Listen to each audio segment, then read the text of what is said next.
Olá, sejam todos muito bem-vindos à nossa live de hoje. O tema da nossa live de hoje é para te ajudar a resolver algum conflito aí que você esteja passando no seu casamento. Para quem tá chegando agora, não conhece a gente, eu sou a Paty. Eu sou o Ilquias. Aqui nesse perfil nós ajudamos esposas evangélicas a salvarem os seus casamentos, ainda que esteja à beira do divórcio. Gente, primeira pergunta aqui da nossa live. Você já passou por alguma situação conflituosa aí no seu casamento? Comenta sim aqui, né, amor? Exato. E se a gente perguntasse qual era o maior problema para resolver esse conflito aí? Qual era o maior inimigo da resolução desse problema? O que você responderia, hein? O que você colocaria? E é justamente com base nisso que a gente está querendo trazer essa conversa, né, amor?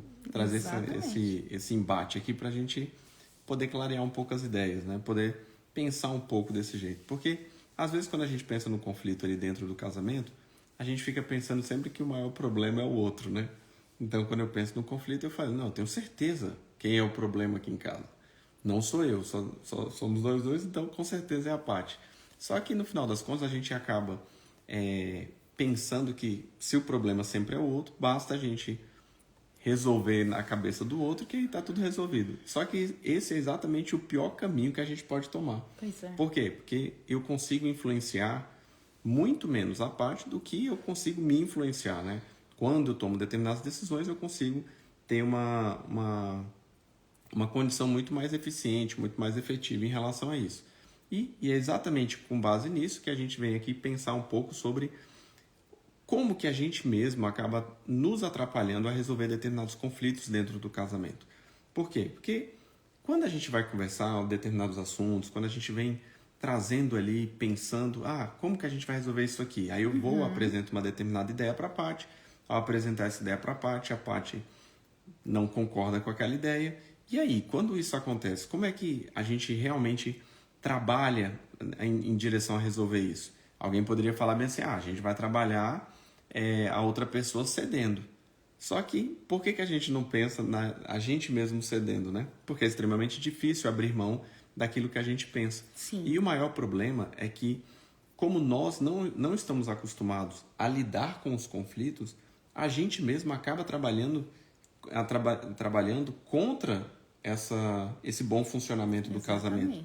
Por quê? Porque, às vezes, quando a gente escuta um não, ou quando a gente escuta não tem nada a ver, né? Por exemplo, você fala uma determinada coisa, eu falo, não, isso aí não tem nada a ver. Muitas vezes isso gera aquela irritação, e essa irritação ela acaba nos atrapalhando, né? No exato momento que eu simplesmente tiro o foco do problema e passo a focar simplesmente nas minhas sensações, no jeito que eu estou, isso acaba mudando o foco. E isso por que a gente está conversando sobre isso? Porque o nome disso é chamado de inundação. Por quê? Porque em um determinado momento eu me inundo de emoções e essas emoções acabam mudando a minha forma de reagir. Então seria mais ou menos assim. Quando a gente vai fazer uma prova de concurso, aquele branco que dá normalmente é por quê? Porque você está tão emocionado, né? Com aquela situação que você simplesmente não consegue raciocinar para colocar as ideias no lugar e passar para o papel, por exemplo. Gera um bloqueio mental. Exatamente. E esse bloqueio ele também acontece dentro do casamento. É claro que ninguém vai virar para você e vai falar bem assim, eu tive um branco durante a minha discussão com meu marido ou durante a minha briga com meu marido. Ninguém vai falar isso. Mas a gente também passa a ter determinados bloqueios, só que é um bloqueio diferente. Por quê? Seria o equivalente a isso. Exato. Mas é um bloqueio no qual eu não fico calado, mas ao mesmo tempo eu não consigo processar a informação que é passada. Então, por exemplo, vamos supor que a gente vai discutir aqui sobre tarefas domésticas. Chega um determinado momento que você já está tão indignada com aquilo que não adianta eu falar alguma coisa. E a mesma coisa acontece na casa de todo mundo, né? Então, sejam as tarefas domésticas, seja a questão financeira, seja a família do esposo ou da esposa. Então, quando a gente começa a raciocinar desse jeito, a gente começa a ver que tem determinadas situações que a gente mesmo começa a trabalhar contra um bom resultado. E por que normalmente acontece isso? Acontece isso porque ou a gente tem uma percepção de um ataque, é como se a gente está ali tentando resolver aquela coisa. E aí entra na defensividade. Exatamente. A opinião do outro parece que não era só uma opinião. era um ataque. O objetivo não era resolver, o objetivo era me magoar, era me machucar, Exatamente. era me marcar, era vingança, Exatamente. por uma determinada forma. E, ao mesmo tempo, você tem mais um que poderia ser a incompreensão. Ou seja, eu falo e não sou compreendido. Quando a gente fala e não é compreendido, normalmente vem uma certa irritação. Aqui em casa tem uma coisa interessante que quando eu falo para a Paty algumas vezes que eu não estou compreendendo o que ela está falando, ela vira e fala, amor, pelo amor de Deus, como é que você não está compreendendo? E aí várias vezes... Como é que eu vou ser mais clara? Deixa eu pensar como é que eu vou fazer essa mensagem chegar em você, porque eu estou utilizando as palavras na ordem que elas devem ser ditas para você conseguir entender. Só que o que acontece? Muitas vezes, assim como o meu aqui, o seu esposo, ele é mais visual do que auditivo. Então, você tentar trazer um exemplo que caia na realidade dele, vai conectar melhor, sabe?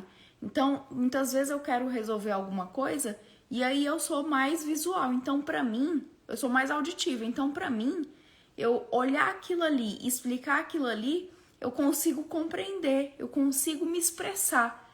Mas aí, o que sai daqui não é o que chega no ouvido ali. Então, muitas vezes eu tenho que usar durante a nossa conversa justamente como se fosse uma transcrição do que eu tô falando pra ele. Porque ele sendo visual, eu trago um exemplo da realidade dele para tentar conectar mais, para ele conseguir compreender o que é que eu quero dizer. Não, e o interessante disso é que quando a gente para pensar que o outro pode realmente não compreender, e não adianta a gente simplesmente ficar com raiva porque o outro não está compreendendo. Aí, era isso que eu ia falar, que inicialmente, aí quando eu falava, eu não estou entendendo. Ela falou, meu Deus do céu, como é que você não está entendendo? Eu estou falando tudo certinho, do jeito certo. Eu falei, gatinha, o único jeito da gente conseguir ter essa conversa, ter essa informação, é se eu puder falar para você que eu não estou entendendo e você vai arrumar um outro jeito de explicar. E dependendo do que eu fico nervosa. Exato. Eu fico assim, não é que eu desconto nele, mas ele vê minha angústia nele não está compreendendo o que eu quero falar, meu amor. E por vezes, essa incompreensão, ou seja, no exato momento que a pessoa não está sendo compreendida, ela passa sim a ter essa inundação. Exatamente. Entendeu? Por quê? Porque nem sempre ela consegue frear ali e falar assim, não, pera lá, o único jeito que tem de passar essa informação é se ele realmente entender. Se ele está falando que não está entendendo, Exatamente. Isso é um bom sinal. E o que é isso? Como assim um bom sinal? Ele pelo menos está te dando feedback, né? E a partir do feedback a gente consegue alterar. E a terceira forma que a gente tem de gerar essa agonia, essa inundação, é por meio da constatação de uma injustiça durante a discussão. E o que é? Mas você está falando que necessariamente tem? Não. É muito mais uma constatação nossa. Então, às vezes, a gente está conversando determinada coisa e aí a gente chega àquela conclusão bem assim, poxa, isso aqui foi injusto do jeito que você falou. Eu não estava querendo passar essa determinada informação. Então, quando você escuta isso, quando você reage desse jeito, por vezes, você também fica alterado. Você fica ali com o coração acelerado, você fica você tem aquela liberação de hormônios, né? O cortisol, a adrenalina. Então, quando o nosso sistema começa a ficar alterado por causa daquela sensação, por causa daquela emoção exagerada, criada ou pela percepção de ataque, ou pela incompreensão, ou pelo sentimento de injustiça, fica muito difícil vocês conseguirem chegar a um determinado ponto em comum. Porque seu corpo está trabalhando contra você. Exatamente. E você também, porque você não consegue se autorregular. Você não consegue trazer sua emoção para o campo das ideias, para ela deixar de ser tão sensível, sabe? E isso aí gera mais prejuízo, porque você já está inundada, está estressada, está cheia de hormônio do estresse, cheia de hormônios aí que tiram você do seu eu, você do centro do seu equilíbrio, e aí você não puxa. É como se fosse um balão de gás hélio, ele vai subindo, ao invés de você puxar para cá de novo, você vai deixando ele ir. Quando vê, já mudou a perspectiva da resolução daquele problema. E aí você se torna seu pior inimigo dessa forma. Exatamente. E aí é interessante aqui a gente tentar notar quais são os sinais dessa inundação, dessa parte fisiológica que foi alterada. Exatamente. Do mesmo jeito que a gente consegue perceber determinadas alterações no nosso esposo, na nossa esposa, que o agradam, a gente também tem que conseguir perceber determinadas alterações que a gente já tem que olhar e falar, opa, não está daquele jeito. Não está da melhor forma, né? Pra gente conversar sobre assuntos mais sensíveis. Exatamente. Porque acaba variando de uma pessoa, de pessoa para pessoa, né? Então você tem o aumento da frequência cardíaca. Coração acelerou, gente. Começa a ficar estressado no meio do conflito. Coração acelera, parecendo que você nunca passou por aquilo. Parecendo que você vai morrer do coração. Esse é um dos sintomas, né, amor? Sim, e tem um jeito da gente verificar isso aqui quando você tem aquele relógio que marca, né, o batimento. Monitor cardíaco, Exato, né? Então você verificou ali que aumentou muito. Aí a liberação dos hormônios do estresse, cortisol e adrenalina, que também você fica mais agitado. Quando eu tô passando por uma situação assim que me tira do sério, não necessariamente ligada ao nosso casamento, mas à vida, gente, eu libero o cortisol e a adrenalina de tal forma que eu sinto essa palpitação, não sei vocês. E aqui em mim fica tudo vermelho, esquenta a orelha, assim, Fica ó. parecendo que é alergia. Fica parecendo que eu tô alérgica. Então isso é um sintoma. Quando eu passo por isso, às vezes assim, alguém falou alguma coisa num diálogo, alguma coisa no trânsito, qualquer coisa. Eu sinto isso. Vocês já passaram por essa situação? Às vezes você passou por isso lá fora, mas também às vezes você passou por isso já dentro do seu casamento, o que é muito triste, porque isso simboliza que você não está à vontade o suficiente com o seu esposo para você conversar com ele ou com a sua esposa, para conversar sem sentir esse estresse todo, né? Eu tenho o batimento cardíaco acelera. Pois Então, é, no meu aí, caso, é mais isso, né? Aí também tem a própria tensão muscular, que é aquela situação que a pessoa já sente aquele que tá tudo duro, Nossa, entendeu? fica assim, daí exatamente. discutiu com o esposo, foi resolver algum problema, parecendo que apanhou de cabo de vassoura nas costas, de tanta dor, de tanto incômodo, tensão mesmo muscular. Exato. E aí, Yukis, como que eu vou perceber se meu esposo tá ficando desse jeito? É simples, né? A partir do momento que essa tensão muscular ela aumenta, você vai ver muito provavelmente Colocando as ele mãos. mexendo ali, ele colocando a mão. Então, assim, percebeu isso aí, pode ter certeza. Opa, essa nossa conversa aqui, ela começou a ganhar um outro nível que a gente não estava pronto para isso. Ela tem que continuar em outro momento. Exatamente. Aquela respiração superficial, aquela respiração curta, né? Mas... Nervosa. Isso. Né? Aquela respiração que parece que não vem o ar direito, né? Sensação de calor, ou seja, a pessoa começa a suar. Prender o cabelo, né? a mulherada, ó. Mulherada começa aqui, ó. Não, mas não sei o que, faz um coque aqui, ó. Isso aqui é a sensação de calor dentro da discussão, isso é um sinal. Exatamente. Pode chegar também a ter náuseas, tremores e até tontura. E é interessante porque quando eu vi isso aqui a primeira vez, eu falei assim, caramba, eu já tinha ouvido alguém falar sobre a questão da tontura, mas às vezes a gente fica com aquela ideia de que, não, isso aí é só conversa, né? Isso é só papo, mas não é. Né? Como é uma alteração fisiológica, como é uma coisa do próprio corpo, porque ele não consegue perceber se aquele perigo, aquele estresse que a pessoa está passando é um perigo real ou não, a pessoa não precisa fingir. O corpo realmente coloca... Responde, Exato. Realmente atinge desse jeito, né? E qual é o impacto disso? Por que a gente está falando sempre sobre isso aqui? Porque toda segunda-feira a gente fala sobre conflito. Como o conflito ele vai acontecer dentro do seu casamento, ou mais cedo ou mais tarde, entender determinadas coisas que ajudam ou que atrapalham na resolução dele, facilita a sua vida como casal, né? A jornada fica muito mais tranquila quando Exatamente. a gente sabe, né, o caminho que está seguindo. Exatamente. Então, quando você está tendo todos esses sinais, está sentindo respiração curta, coração acelerado, isso vai dificultar o quê? Vai dificultar você raciocinar, você pensar de forma lógica, vai dificultar você ouvir o outro. Por quê? Porque a única coisa que você está pensando é, não, eu tenho que sair daqui, isso aqui tem que acabar. Você está naquela agonia o tempo todo. Fica difícil você se colocar no lugar do outro a partir do momento que você já se sentiu injustiçado, ou se sentiu incompreendido, a partir do momento que você teve uma percepção de ataque, fica difícil você olhar para o outro e pensar assim, nossa, a gente está junto nessa. Não, é difícil você enxergar que continua sendo uma equipe, né? E, ao mesmo tempo, pensar numa empatia, então, é quase zero, né? E o maior problema de tudo isso aqui é que quando você está nessa situação, que você não consegue ouvir o outro, que você não consegue se colocar no lugar do outro, que você não se sente compreendido, pensar na ideia de buscar uma solução construtiva, ou seja, a melhor solução para os dois é praticamente zero, né, amorzinho? Você fica cansado antes mesmo de terminar o papo sobre aquele assunto ali. Já te gera um mal-estar, um estresse demasiado, um cansaço, uma preguiça de voltar naquele assunto, justamente por quê? Porque você se tornou o seu pior inimigo quando biologicamente esses fatores vêm à tona e te desequilibram mesmo, tiram você do seu eu, né? Tira você da sua racionalidade, tira você da possibilidade de raciocinar com clareza, da possibilidade de ouvir o seu esposo ou a sua esposa, da tentativa de enxergar o outro como alguém que faz parte do seu time, da sua equipe. Então você olha para o outro, então você fica sempre na crítica, na defensividade. Você fica olhando o outro muitas vezes com um certo desprezo. Por quê? Porque conversas anteriores já levaram vocês a esse mesmo palco de discussões. E aí muitas vezes você até solta a frase: não, isso aí a gente já falou, não dá certo a gente tratar sobre isso aqui não. Toda vez que a gente conversa sobre esse assunto é esse away. Quem nunca, né? E o interessante disso aqui tudo, por que a gente está falando sobre isso aqui? Para você conseguir perceber se aquela conversa deve prosseguir ou não. Eu quis, então eu vou parar de conversar com meu esposo para sempre, porque eu sempre tenho isso aí.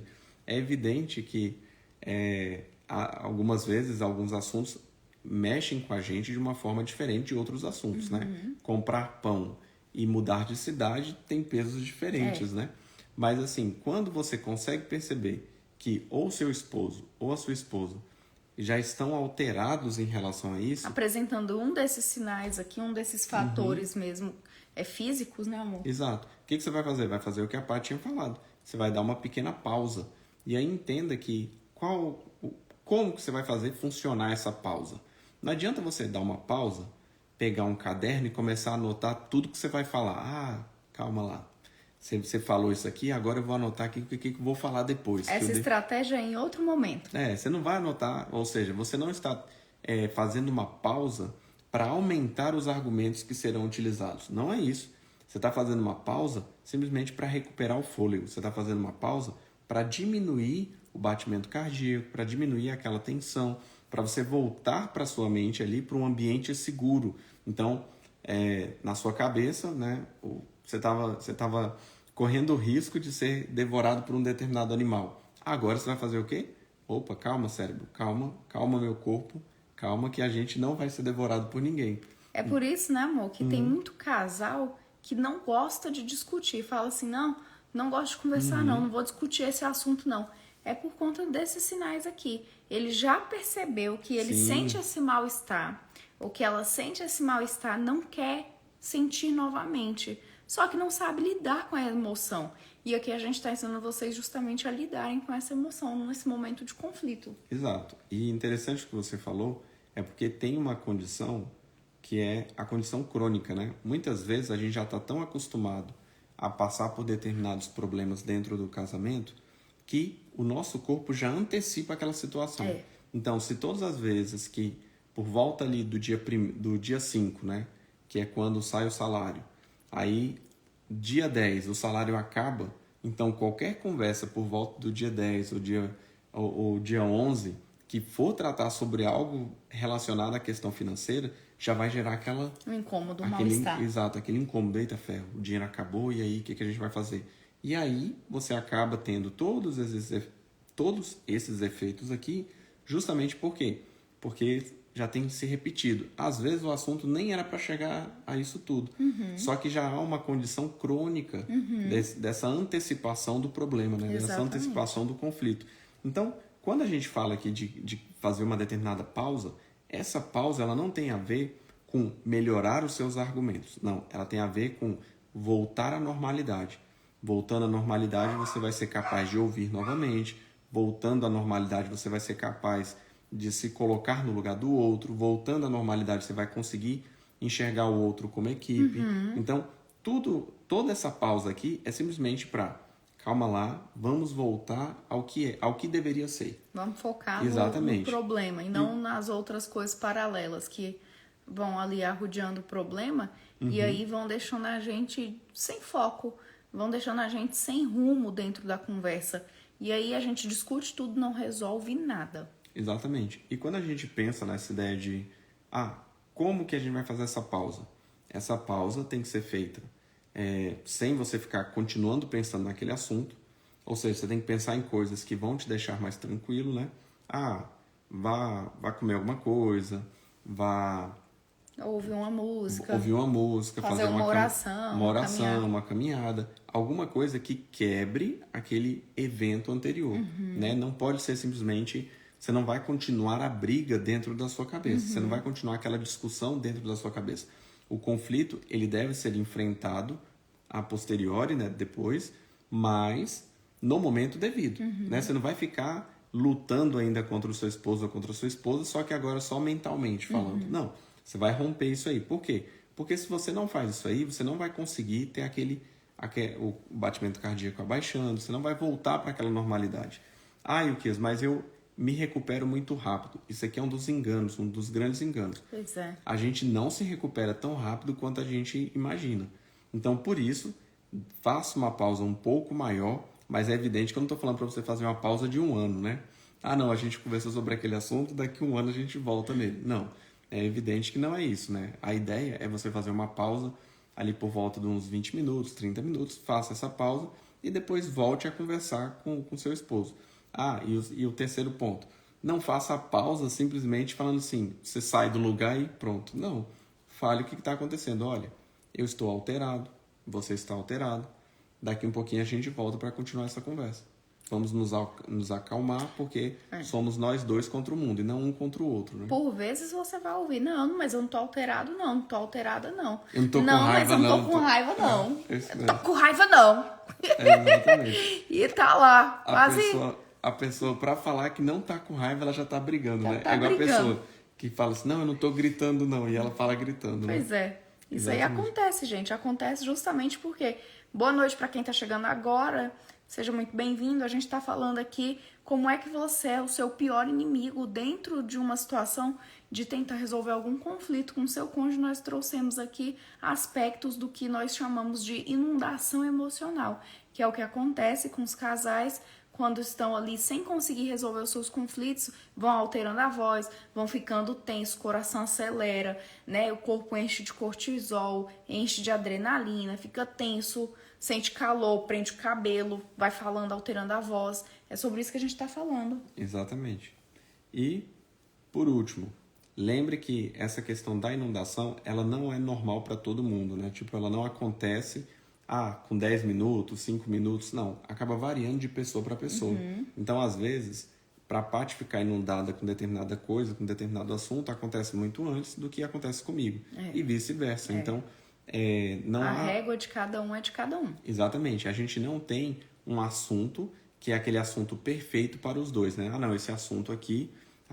na hora que a gente fala em 5 minutos, os dois vão cair nessa mesma ideia, né? Não tem isso, né? Às vezes uma palavra que você usa, ela é capaz, assim, de mudar o curso todinho da conversa. Uma palavra. Por quê? Porque você utilizou uma palavra para você ter um significado, para o seu esposo, para sua esposa tem outro. Aí pronto. Eita, acabou aquela possibilidade de papo ali. Exatamente. Aí finalizamos. Vamos ver aqui, vocês têm perguntas, dúvidas? Deixa eu dar uma olhada aqui no pessoal que foi entrando pra gente poder conversar sobre. Ó, o William colocou aqui sim. Esse William tava sumido, hein, William? É mesmo, a gente sentiu falta, viu? Não seria preciso uma ação para interromper a emoção de embate do que somente uma parada?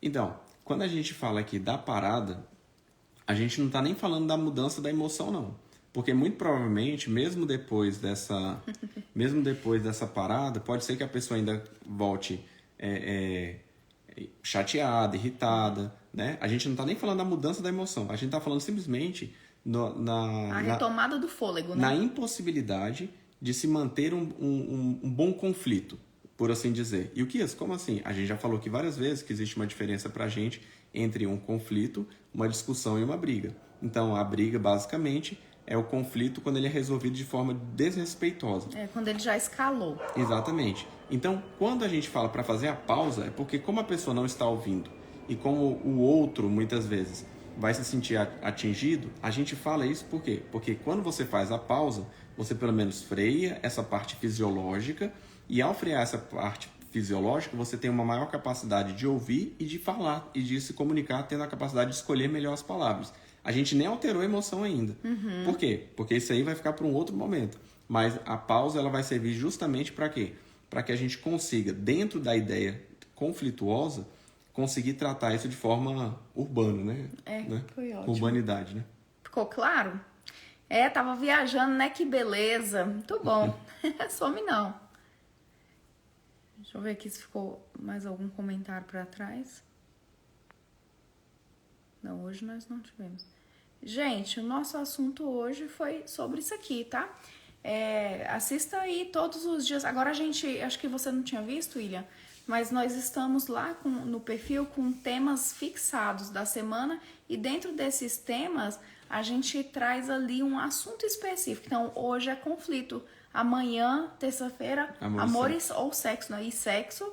Aí, quarta-feira, vai tendo a linha editorial. Assim, a gente tá fazendo para poder tentar abarcar o maior número de assuntos possíveis. E aí, também, vocês terem uma agenda e saberem o que é que tá acontecendo aqui no feed, certo? Gente, uma boa noite para vocês. Um bom descanso. Fiquem com Deus e até amanhã, se Deus quiser, né? É isso mesmo. Até mais, pessoal. Tchau, tchau.